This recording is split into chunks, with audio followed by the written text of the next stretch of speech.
আসসালামু আলাইকুম everyone, welcome back to my channel. আশা করি আপনারা সকল ভালো আছেন। আজকে আমি আপনারা সামনে নিয়ে আইছি খুব মজাদার আর জনপ্রিয় একটা রেসিপি। সামনে রমজান, আর রমজান মাসও এই রেসিপিটার খুব বেশি কদরও থাকে। আর আমার আজকের এই রেসিপি হইল গিয়া গরুর মাংসের হালিম। আশা করি আপনারা আমার আজকের ভিডিওটাও ভালো পাইবা। আজকে যে হালিমটা আমি বানাইমু, এখানে আমি একটা পকেটের হালিম মিক্স রাখছি।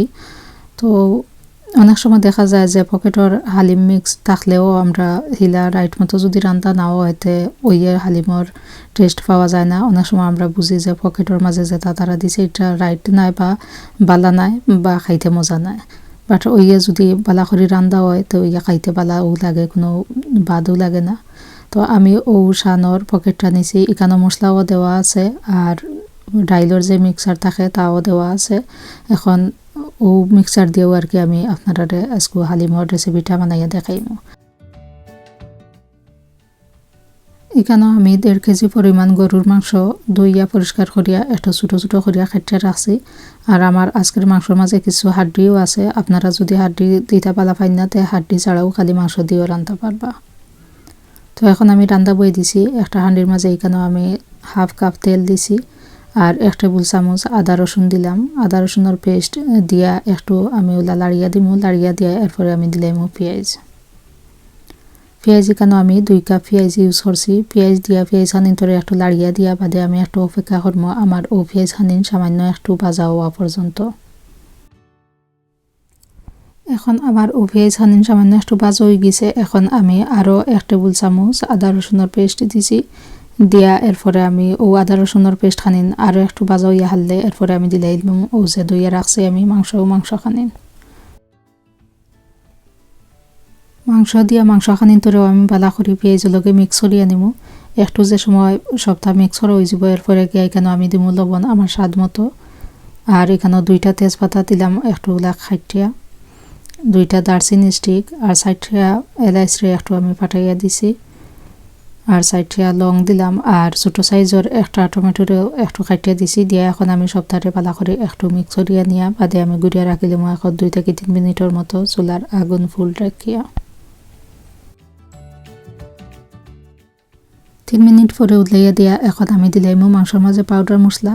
তো এখানে আমি যে হালিম মিক্সর পকেটের মাঝে যে মশলা আইছে মশলা দিলাম এখানে আমি। তো পয়লা এখানে আমি দিমু 1.5 টেবিল চামচ পকেটের মশলা। এরপরে এখানে আমার গরুর পাউডার মশলা কিছু দিলাম, ছোটো 4 চামচে 1 চামচ জিরার গুঁড়া দিলাম আর 1 চামচ ধনিয়ার গুঁড়া দিয়া এখন আমি বালা করে সপ্তাহে একটু মিক্স করিয়া নিমু মাংসর লগে। একটু মিক্স করিয়া নিয়া বাদে আমি গুঁড়িয়া রাখিলিম 3 থেকে 4 মিনিটের মতো চুলার আগুন মিডিয়ামের মাঝে রাখিয়া। আরও 4 মিনিট পরে উতলাইয়া দিয়া এখন আমি যে মাংসর মাঝে যে পানি আছিল পানি খানিন ধরে একটু ভালা করে ভাজিয়া শুকাইয়া নিমুগি। যে সময় পানি শুকাই যাব এরপরে গাই কেন আরও কিছু পানি দিমু আমি। পানি দিয়া বাদে আমি আর একটু লাড়িয়া দিয়া বাদে আমি গুঁড়িয়া রাখিলিম 10 মিনিটের মতো চুলার আগুন মিডিয়ামের মাঝে রাখিয়া। আমি এখন 1 কুকারে দিয়ে আমার মাংস খানিন ধরে বয়ে রাখি দিছি। আর এবার দিয়ে কেন আমি যে হালিম মিক্স আছে ডাইলর মিক্স যেখানে আর কি অক্সিন ধরে আমি এখানে প্রিপেয়ার করলাম। তো এখানে আমি 1 পাকির থেকে আধা খানা আর কি আমি নিছি। এখানে আমি কাপ দিয়ে 1 কাপ ডাইলর মিক্স নিছি। নিয়ে আমি অক্সিন ধরে একটু আমি ভাজিয়া নিমু। চুলার আগুন একবারে লর মাঝে রাখিয়া আমি মিক্সার খানিন ধরে একটু ভালো করে ভাজিয়া নিমু। ভাজার কারণ হইল গিয়া যে ডাইলর যত ডাইল দিয়া তারা মিক্সার বানাইছে, তো ডাইল খানিন ধরে যদি একটু আপনি ভাজিয়া নিন তে আর কাঁচা কাঁচা গন্ধ করতো না। আর যদি বাজন না তে দেখবা হালিম বানানি পরে লাগে একটু কাঁচা কাঁচা গন্ধ করে। তো ওটা লাগে আর কি আমি মিক্সিং ধরে ভাজিয়া নিছি। তো আজকে লাগে তারা একবারে বেশি পাউডারও লাগানো দিয়েছে বানাইয়া, বেশিরভাগও পাউডার। তো যে সময় বাজবা আপনারা বাজতে সময় একটু খেয়াল করে ভাজিয়া নিবা, যদি আবার জ্বলি যায় তো এইবার খাইতে সময় ইলা স্বাদ থাকতো না। তো তো ওলা চুলার আগুন একবারে মিডিয়ামর একবারে লোর মাঝে রাখি আর কি আমি অক্সিন ধরে বাজিয়া নিছি, বাজিয়া নিয়ে একটু পানি দিয়ে আমি অক্সিন ধরে ভিজাইয়া এখন আনিয়া দিলে এলাম আমার ও মাংসর মাঝে। মাংস আমার এখন সিজি গেছে, তো এখন আমি ও মাংসর মাঝে দিয়া বালা করে আমি লাড়িয়া নিমু, লাড়িয়া নিয়ে এরপরে আমি দিলাইমু শিরা বা পানি।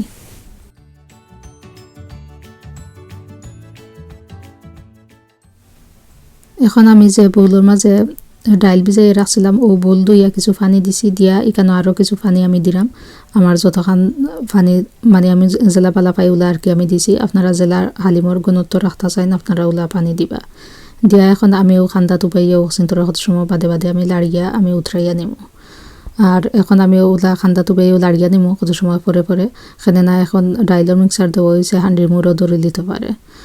তো যে সময় উতরানি উঠি যাব ওই সময় এখানে আমি কিছু কাঁচামরিচ দিছি আর এখানে আমি কিছু আদা কুচি দিছি, দিয়া এখন হিব্বার আমি আর একটু লাড়বো, লাড়িয়া দিয়া এরপরে আমি দিব এখানে কিছু পাউডার মশলা। তো পাউডার মশলাও যে হালিম মিক্সর যে পাউডার মশলা আছিল ও পাউডার মশলা থেকে এখানে আমি 1/2 টেবিল চামচ পাউডার মশলা দিছি, দিয়া এখানে আমি ছোটো 4 চামচে 1 চামচ ঘি দিলাম, দিয়া এখন আমি আর একটু আমি বালা করে লাড়িয়া নিব। তো এখন লাগে আমার হালিম রেডি গেছে, আমি একদিন ধরে রাখি দিব আর কুকারে দিয়ে পারে স্লো গ্যাসের মাঝে রাখিয়া। আর আমি ওলেও গণত্ব চাই, বেশি পাতলাও হইতো না আবার বেশি ঘন হইতো না। এখন আমি আরও কুকারে দিয়ে আমি বাগার বই দিছি, তো এখানে আমি 3 টেবিল চামচ সরিষার তেল দিলাম, আর এখানেও আমি 1/2 টিস্পুনের খড়ি আর কি রাখছি জিরা আর মেথি সিড। তো সব দিয়েটাও দিলাম আমি তেল দিয়া। এখানেও আমি 1/3 কাপের মতো পেঁয়াজ কুচি দিছি, আর এখন 2 টেবিল চামচের মতো এখানে আমি রসুন রেউলা একটু আর কি আমি খাটিয়ে দিছি, দিয়া এখন আমি অচিন্তরে একটু বাজিয়া নিমু। একটু বাজা হইয়া হারলে এরপরে গিয়ে এখানে আমি দিব ছোটো 4 চামচে 1 চামচের মতো সরিষা বা মাস্টার্ড সিড। তো মাস্টার্ড সিড হেসে দিলাম ও কারণে পয়লা যদি একলগে দিতাম তে জ্বলি গেল না মাস্টার্ড সিড, তো তা লাগি আর কি আমি মাস্টার্ড সিড হেসে দিছি। দিয়া বাদে আমি অচিন্তরে একটু বালা করে লাড়িয়া নিয়ে বাদে আমি দিলাম আমারও বাগার খানিন হালিমর মাঝে নিয়ে। এখন আমার হালিম রেডি গেছে, আমি বাগারও দিলাইছি, দিয়া এরপরে এখানে আমি দিব কিছু কেওড়া জল বা কেওড়া ওয়াটার। আপনার কাছে যদি গোলাপ জল থাকে তো গোলাপ জলও দিতে পারবা, মানে যে একটাও আছে আর কি আপনার কাছে একটাও দিবা। তো গোলাপ জল দিয়া বা কেওড়া ওয়াটার দিয়ে আমি আরও গুড়িয়া রাখছি চুলার আগুন একবারে লো করিয়া 1 মিনিটের মতো। 1 মিনিট পরে এখন আমি কিছু লেম্বুর রস দিলাম, দিয়া বাদে আমি আবার গুড়িয়া রাখলিম চুলার আগুন অফ করিয়া। রেডি এগুলো ভিউয়ার্স আমার খুব মজাদার ইজি পিজি হালিম রেসিপি। সামনে রমজান আর আপনারা ওলা একদিন ট্রাই করবা বা এমনিও একদিন ট্রাই করিয়া দেখতে পারেন কিলা লাগে। আমি তো এনজয় করি হালিমর লগে পরোটা দি, আপনারা জেলা বালা পাইন ওলাও একদিন বানাইয়া খাইবা। আর যদি আপনারা আমার রেসিপিটা ফলো করেন তো কিলা লাগলো আপনারা কাছে অবশ্যই আমার কমেন্ট করিয়া জানাইবা। আর আমার আজকের এই রেসিপি লাগে আমার মায়া খানা পায় রিকোয়েস্ট করছিল, আশা করি আপা আপনি যদি দেখে থাকেন তো খুশি হইবা। আর আপনারা যারা দেখা আমার রেসিপিটা যদি একটু ভালো লাগে আপনাদের কাছে আমার চ্যানেলটা প্লিজ লাইক করবা, শেয়ার করবা আর একটা সাবস্ক্রাইব করবা। তো থ্যাংক ইউ এভরিওয়ান, অত সময় আপনারা আমার লগে থাকা লাগি। আজকের মতো বিদায় নিলাম, আল্লাহ হাফেজ।